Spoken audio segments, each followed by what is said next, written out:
The Midazolam murders, on a scale previously unimagined by everybody, have not only been going on, they've been going on for a number of years.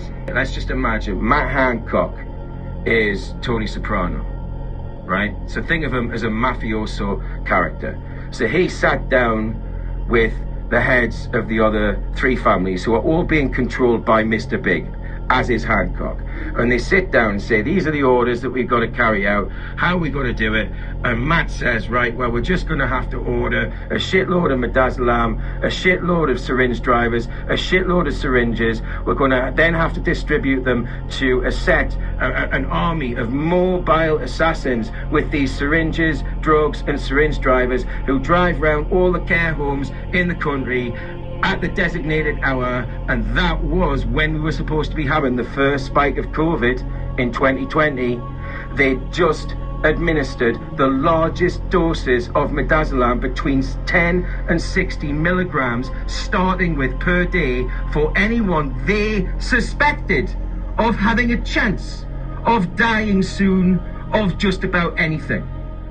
So what we were giving to people with respiratory conditions and they wanted to breathe more, we were giving them what's called a concomitant use of morphine and midazolam, or morphine and lorazepam. And that's a one-way pathway. That's a pathway to death. Why would you give something, particularly two of them together, that would cause effectively respiratory failure? And when I say respiratory failure, it builds up fluid on your lungs because you can't breathe. Your respiratory rate is reduced. It attacks your central nervous system. It affects the diaphragm in a similar way as well. So patients that are struggling to breathe have the equivalent of what's called air hunger. And I mention air hunger because that is exactly the effect that's recorded in executions using midazolam in the United States. And they're using in a lot of hospitals a drug used to euthanize people. It's called midazolam, to actually put them in a comatose state. That was used for lethal injections for years. In the UK, it's being used to kill people in elderly care centers for the last year and a half, and then code them as COVID-19 when we know that drug kills you. But this is what they're using. We've seen this on medical reports, by the way. But I've been reached out to by doctors, nurses who've told me exactly what's gone on in hospitals. And for example, the midazolam scandal, you've had someone going into hospital with a chest infection. They've had a chest x-ray and they've been put on the pathway based on that x-ray. They haven't even had a COVID test. If we stop for a moment and look back and ask were mistakes made, I mean, disastrous mistakes were made in the nursing homes. You know, we had nearly 1,000 people in Ireland die, and those people have been, willfully forgotten, erased from the national consciousness, and that's bizarre. But 1,000 people die in the nursing homes, and most of that due to political, governmental policy and neglect, NEFIT policy. The reason I resigned from the nursing homes was in the midst of the crisis. Tests were pulled. We couldn't test people for 3 weeks. People from hospitals with broken arms or broken limbs were dumped into the nursing home sector without being tested. All we were given or instructed to give patients was end-of-life care, midazolam, sedate them and let them die. Encouraged in paper, in black and white, encouraged doctors were to get family members in to sign do not resuscitate orders.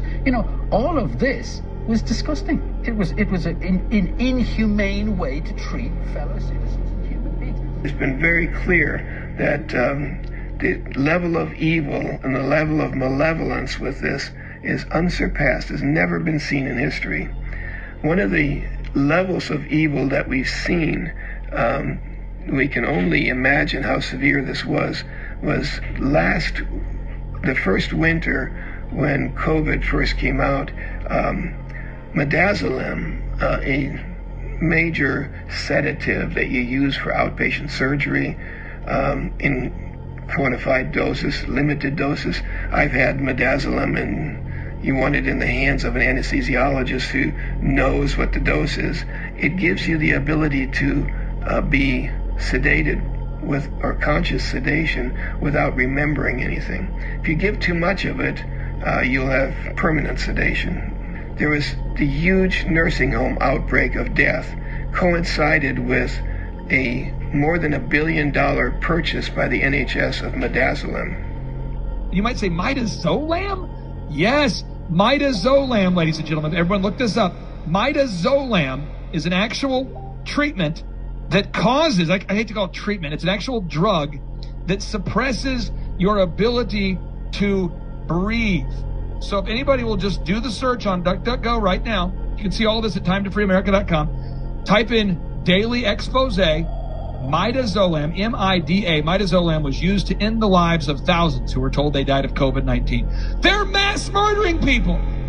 And the protocols in the hospital are such that they incubate you and put you on remdesivir. And Clay, what was the other one that slows your breathing? Midazolam.